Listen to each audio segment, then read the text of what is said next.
Salam baik dan bahagia selalu buat sahabat channel kisah dan cerita histori. Semoga menghibur. Yuk kita mulai historinya. Dahulu, sebelum semesta terbentuk seperti yang kita kenal sekarang, ada sebuah kekosongan. Bukan kekosongan yang kosong tanpa arti, tapi ruang yang penuh dengan potensi dan kemungkinan. Ruang yang tak terukur, yang dipenuhi dengan gelombang energi yang belum menemukan wujud. Tidak ada bintang, tidak ada planet, hanya kehampaan yang menyembunyikan sesuatu yang jauh lebih besar, sebuah potensi tak terduga yang akan mengubah segala sesuatu di dunia ini. Disinilah mitos dimulai, seperti halnya dalam kisah-kisah kuno yang menceritakan tentang dewa-dewa dan alam semesta yang lahir dari kekacauan. Mitos ini bukan hanya cerita masa lalu, tetapi juga sebuah filosofi yang mengakar dalam setiap jiwa manusia. Setiap legenda, meskipun berakar dari masa yang jauh, mengandung benih-benih kebenaran yang terkadang hanya bisa dipahami dengan bahasa sains. Begitu pula dengan asal-usul kehidupan yang muncul dari ruang kosong nan penuh misteri. Kisah sains modern mengenai terbentuknya semesta dimulai dengan teori Big Bang, sebuah letusan besar yang menghembuskan energi tak terhitung jumlahnya ke seluruh alam semesta, menciptakan ruang dan waktu yang kita kenal. Tapi meskipun teori ini dibangun dengan dasar ilmiah yang kuat, ada sesuatu yang menarik dalam cara manusia menyikapinya. Orang-orang kuno mungkin tidak memiliki kata-kata seperti Big Bang atau penggabungan partikel subatomik, tetapi mereka pun memiliki cerita mereka sendiri tentang penciptaan alam semesta yang datang dari kegelapan dan kehampaan. Semua ini mengingatkan kita bahwa meskipun sains dan mitos tampaknya berbeda, mereka memiliki satu tujuan yang sama, untuk menjelaskan asal-usul kehidupan. Berabad-abad yang lalu, peradaban-peradaban besar seperti Mesir kuno, Yunani, dan India mengembangkan pandangan mereka sendiri tentang bagaimana kehidupan bisa ada. Di Mesir, mitos Osiris dan Isis menggambarkan bagaimana kehidupan itu datang dari kematian dan kelahiran kembali. Osiris, sang dewa kehidupan dan kematian, disembah sebagai kekuatan yang memberi kehidupan kepada dunia. Kegelapan yang tampaknya abadi pada akhirnya memberi tempat bagi kehidupan, seperti halnya teori Big Bang yang muncul dari ketiadaan dan membawa kita kepada alam semesta yang luas ini. Di India, konsep Brahman sebagai sumber segala sesuatu menunjukkan bahwa segala sesuatu berasal dari satu kekuatan yang tak terhingga, yang meliputi segala aspek kehidupan, dari benda mati hingga makhluk hidup. Seperti halnya dalam ilmu fisika, di mana segala partikel dan energi dalam semesta berhubungan dalam jaring kosmik yang tak terputus. Dalam pandangan ini juga terdapat ide bahwa alam semesta adalah satu kesatuan yang holistik, sebuah kesatuan yang tidak dapat dipahami dengan hanya melihat sebagian kecilnya.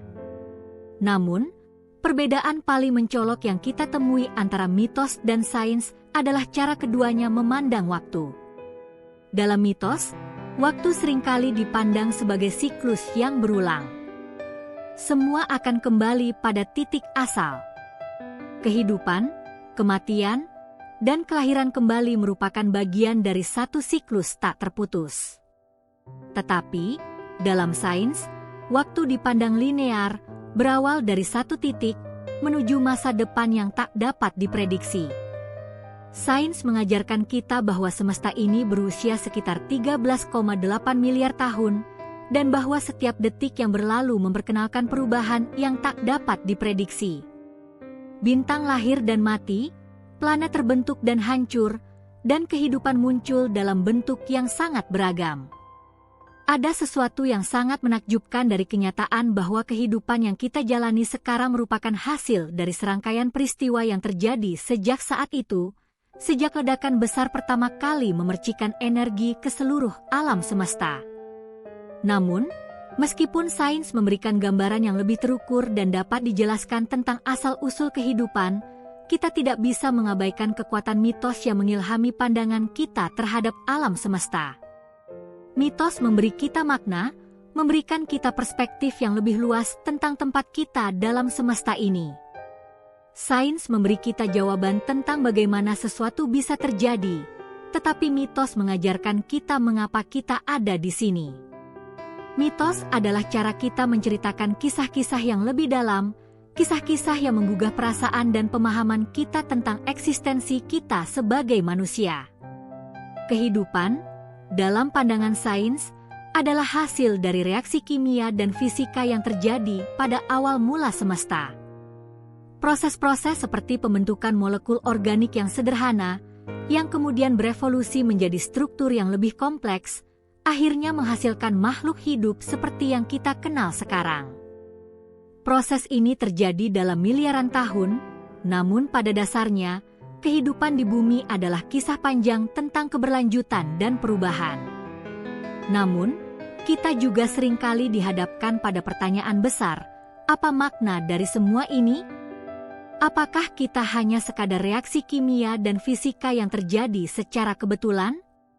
Ataukah ada sesuatu yang lebih besar, yang lebih dalam, yang mengarah pada tujuan tertentu? Pertanyaan ini, meskipun mungkin tidak bisa dijawab sepenuhnya oleh sains, tetap menjadi bagian tak terpisahkan dari pencarian kita sebagai manusia. Mitos, meskipun tidak bisa menjelaskan hukum-hukum fisika yang mendasari semesta, memberi kita pemahaman tentang tujuan dan makna dari perjalanan panjang ini. Dalam kisah-kisah mitologis, dewa-dewa dan pahlawan seringkali menjalani perjalanan atau pencarian yang penuh tantangan dan rintangan. Mereka menghadapi kesulitan, tetapi mereka selalu mencari sesuatu yang lebih, entah itu kebenaran, pemahaman, atau kedamaian. Mitos dan sains, keduanya, adalah alat yang kita gunakan untuk memahami dunia ini, meskipun dengan cara yang sangat berbeda. Sains memberi kita peta tentang bagaimana alam semesta berfungsi, sementara mitos memberi kita cerita yang menghubungkan kita dengan dunia yang lebih besar, yang melampaui batas pemahaman kita tentang fisika dan matematika. Mereka berdua membantu kita melihat tempat kita di dunia ini dengan cara yang berbeda, namun sama-sama penting. Dengan demikian, semesta yang kita huni ini tidak hanya terdiri dari partikel-partikel tak terhingga yang bergerak dalam ruang dan waktu yang tak terduga.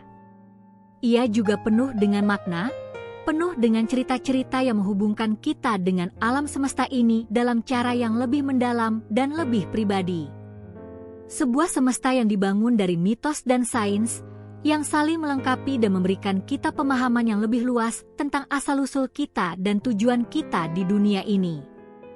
Setelah memahami bagaimana semesta ini mulai terbentuk melalui lensa ilmiah dan mitologis, kita melangkah lebih jauh ke dalam satu pertanyaan fundamental lainnya, bagaimana kehidupan dimulai di bumi? Ini adalah pertanyaan yang tidak hanya menggerakkan para ilmuwan, tetapi juga telah menjadi sumber inspirasi dan perdebatan dalam berbagai tradisi mitologis. Di zaman kuno, jawaban atas asal-usul kehidupan seringkali terhubung dengan mitos penciptaan yang berbicara tentang kekuatan ilahi atau entitas primordial yang menciptakan kehidupan dari ketiadaan.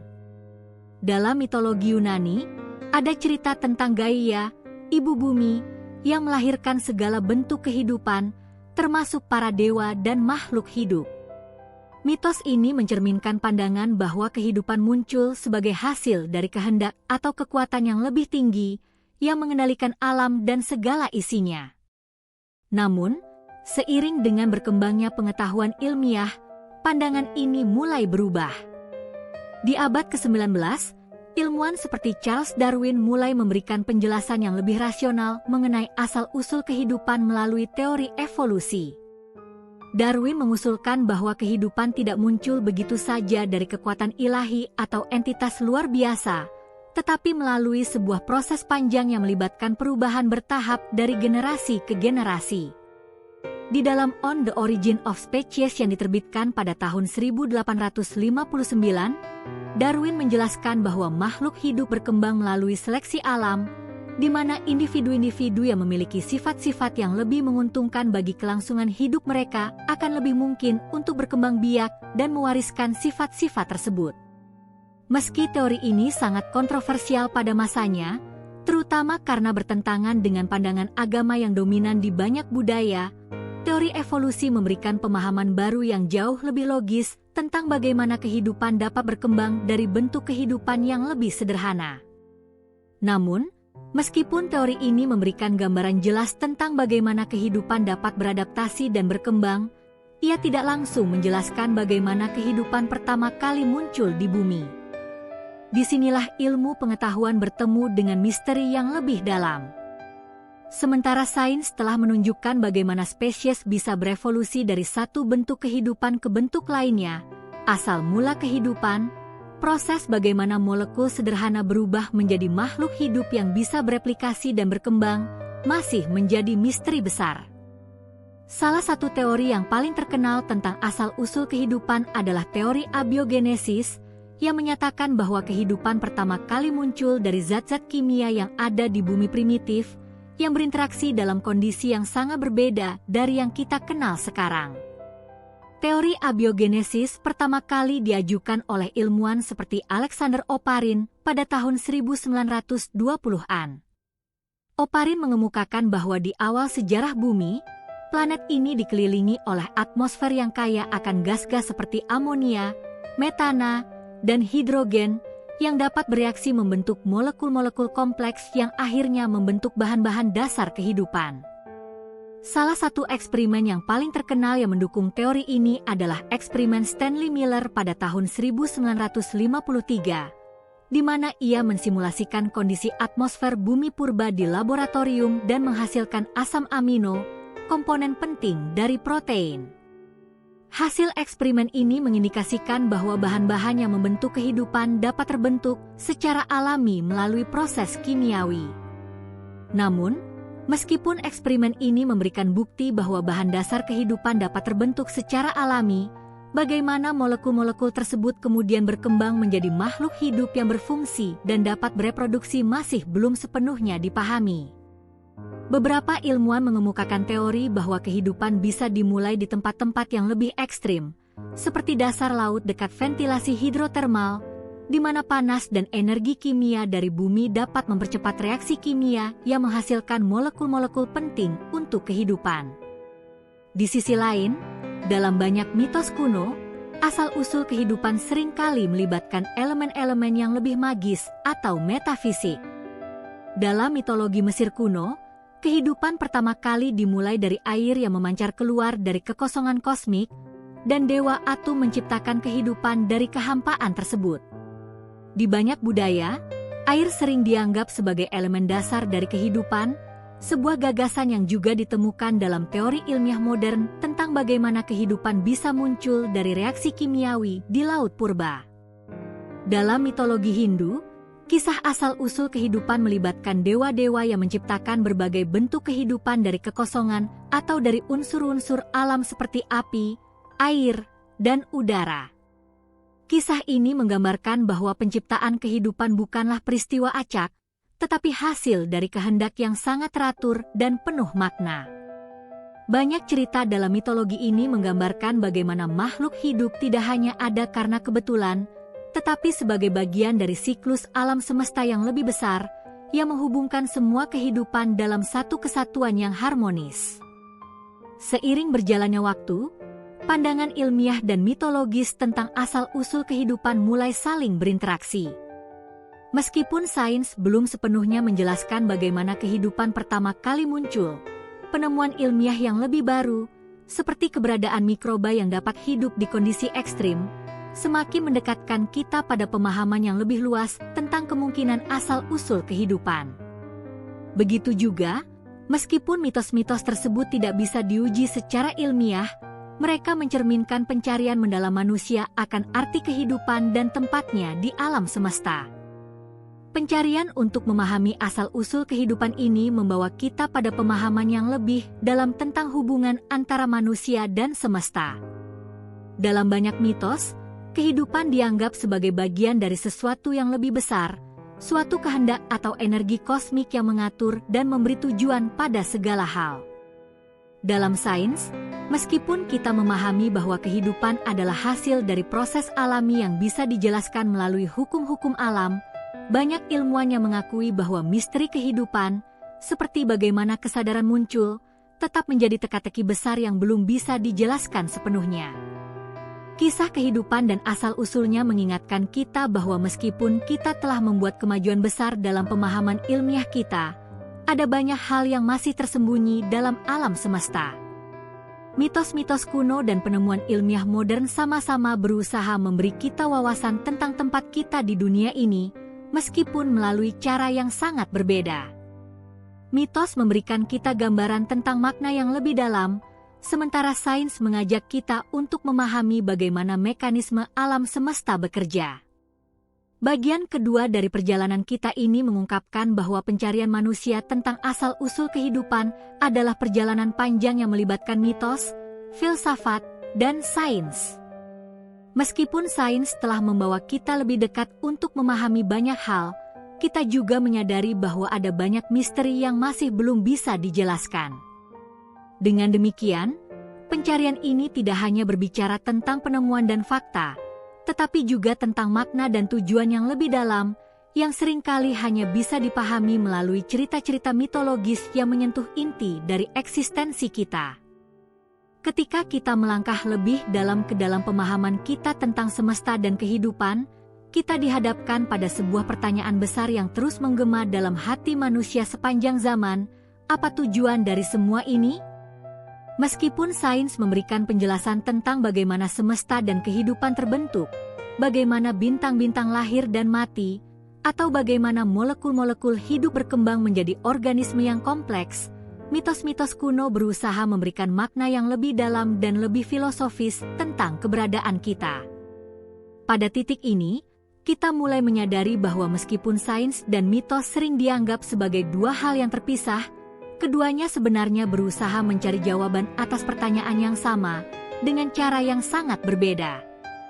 Sains menggali fakta dan bukti-bukti yang dapat diuji, sementara mitos merangkai narasi yang mencoba menjawab tentang tujuan dan arti dari kehidupan itu sendiri. Sebagai contoh, dalam mitologi Yunani, ada kisah tentang Sisyphus, seorang raja yang dihukum untuk menggulingkan batu besar ke atas bukit tanpa henti, hanya untuk melihatnya berguling kembali ke bawah setiap kali ia hampir sampai di puncak. Mitos ini menggambarkan makna dari perjuangan manusia yang tampaknya sia-sia, tetapi tetap menggugah pertanyaan tentang ketahanan, harapan, dan usaha tanpa akhir. Kisah ini seringkali dipandang sebagai simbol dari pencarian manusia yang tak pernah berakhir akan makna hidup, meskipun kita tahu bahwa mungkin tidak ada jawaban yang pasti. Di sisi lain, sains menawarkan penjelasan yang lebih terstruktur dan rasional mengenai eksistensi manusia di alam semesta. Sains menjelaskan bahwa kita adalah bagian dari suatu sistem yang sangat besar dan sangat kompleks. Kita hidup di sebuah planet kecil yang mengorbit di sekitar sebuah bintang yang hanya salah satu dari miliaran bintang di galaksi kita, yang pada gilirannya hanyalah satu dari miliaran galaksi yang ada di semesta yang lebih besar. Dalam skala kosmik, kehidupan manusia tampaknya begitu kecil dan tidak signifikan. Namun, justru dalam keterbatasan ini kita menemukan sebuah kenyataan yang menakjubkan, bahwa kita, meskipun terbuat dari debu bintang, dapat berpikir, merasakan, dan mencari arti dari keberadaan kita. Beberapa ilmuwan, seperti Carl Sagan, telah berusaha untuk menghubungkan sains dan filsafat dengan cara yang lebih holistik, mengingatkan kita bahwa meskipun kita adalah bagian kecil dari semesta ini, kita juga memiliki kemampuan untuk memahami dan mengeksplorasi alam semesta. Dalam bukunya yang terkenal Cosmos, Sagan menggambarkan bahwa kita adalah anak-anak bintang, terbuat dari unsur-unsur yang berasal dari bintang yang telah meledak dan menghasilkan unsur-unsur yang membentuk tubuh kita, planet kita, bahkan seluruh alam semesta. Dalam pandangan ini, kita adalah bagian tak terpisahkan dari semesta, dan pencarian kita akan pengetahuan dan pemahaman adalah salah satu cara untuk terhubung dengan sesuatu yang lebih besar dari diri kita sendiri. Namun, meskipun sains mengajarkan kita tentang asal-usul kita dalam konteks alam semesta, mitos memberikan kita pandangan yang lebih emosional dan simbolis tentang apa artinya hidup dan memiliki kesadaran. Dalam banyak budaya, ada gagasan bahwa kehidupan manusia tidak hanya tentang bertahan hidup atau berkembang biak, tetapi tentang pencarian makna yang lebih dalam, tentang bagaimana kita berhubungan dengan dunia, dengan satu sama lain, dan dengan kekuatan yang lebih besar yang mungkin mengatur semesta ini. Di dalam mitologi Hindu, misalnya, ada konsep tentang siklus hidup dan kematian yang terus berulang, di mana setiap individu menjalani perjalanan spiritual menuju pencerahan atau moksha. Dalam pandangan ini, kehidupan di dunia ini bukanlah tujuan akhir, melainkan bagian dari perjalanan yang lebih besar, di mana setiap pengalaman, baik dan buruk, berkontribusi pada pertumbuhan spiritual individu. Konsep ini mengajarkan kita bahwa kehidupan tidak hanya soal apa yang kita capai di dunia ini, tetapi tentang bagaimana kita tumbuh dan belajar sepanjang perjalanan kita. Sains, di sisi lain, menggambarkan waktu dan kehidupan dalam kerangka yang lebih linier. Alam semesta berkembang sejak Big Bang, bintang-bintang lahir dan mati, planet terbentuk, dan kehidupan muncul. Namun, meskipun kita memiliki pemahaman yang lebih baik tentang bagaimana proses-proses ini terjadi, kita masih belum tahu apa yang mendorong alam semesta untuk ada, atau mengapa kehidupan muncul sama sekali. Ada banyak teori yang mencoba menjelaskan hal ini, seperti teori multiverse yang menyatakan bahwa kita mungkin hanya salah satu dari banyak alam semesta yang ada. Namun, meskipun teori-teori ini menarik, mereka belum dapat memberikan jawaban pasti tentang tujuan semesta atau kehidupan itu sendiri. Sebagian ilmuwan juga berpendapat bahwa kita harus menerima ketidakpastian ini dan berhenti mencari jawaban yang pasti tentang tujuan semesta atau kehidupan. Menurut pandangan ini, pencarian akan makna hidup adalah sesuatu yang sangat pribadi dan tidak dapat dijawab dengan satu jawaban tunggal. Setiap individu memiliki kebebasan untuk memberi makna pada hidupnya sendiri, apakah itu melalui pencapaian ilmiah, pencarian spiritual, hubungan pribadi, atau kontribusi kepada masyarakat. Dalam pandangan ini, makna hidup tidak ditemukan dalam penjelasan objektif tentang alam semesta, tetapi dalam bagaimana kita hidup dan berinteraksi dengan dunia sekitar kita. Namun, meskipun sains dan mitos tampaknya berjalan di jalur yang berbeda, keduanya menunjukkan kepada kita bahwa kita adalah bagian dari sesuatu yang lebih besar, sesuatu yang tak terhingga dan penuh misteri. Sains mengajarkan kita untuk melihat dunia ini dengan rasa ingin tahu dan pengetahuannya mendalam, sementara mitos mengajak kita untuk merasakan keterhubungan kita dengan dunia dan dengan kekuatan-kekuatan yang lebih tinggi. Keduanya berfungsi untuk mengisi kebutuhan manusia akan pengetahuan dan makna, meskipun dengan cara yang berbeda. Sebagai manusia, kita memiliki kapasitas untuk berpikir rasional dan ilmiah, tetapi kita juga memiliki kebutuhan untuk merasakan dan memahami dunia secara lebih emosional dan spiritual. Mitos dan sains, meskipun berbeda, tidaklah saling bertentangan. Mereka adalah dua cara yang berbeda untuk mencoba memahami semesta dan tempat kita di dalamnya. Sains memberikan kita pemahaman tentang bagaimana semesta bekerja, tetapi mitos memberikan kita wawasan tentang mengapa kita ada di sini dan apa tujuan kita dalam kehidupan ini. Sebagai kesimpulan, perjalanan kita melalui semesta dan mitos sains telah mengungkapkan betapa keduanya berperan dalam pencarian manusia akan makna hidup. Sains memberikan kita alat untuk memahami alam semesta, tetapi mitos memberikan kita pandangan yang lebih luas tentang tujuan dan arti keberadaan kita. Dalam pencarian kita untuk memahami semesta, kita menemukan bahwa pengetahuan bukan hanya tentang fakta, tetapi juga tentang cara kita menghubungkan diri kita dengan dunia ini, baik melalui logika, imajinasi, ataupun spiritualitas. Pada akhirnya, mungkin tidak ada satu jawaban tunggal untuk pertanyaan besar tentang asal-usul semesta dan kehidupan. Namun, melalui perpaduan antara mitos dan sains, kita bisa menemukan pemahaman yang lebih mendalam tentang diri kita sendiri dan tempat kita di alam semesta yang luas ini. Dengan menerima ketidakpastian dan keterbatasan kita, kita bisa terus melangkah maju, mencari makna dan tujuan dalam hidup ini, sambil terus berusaha memahami misteri besar yang ada di depan kita.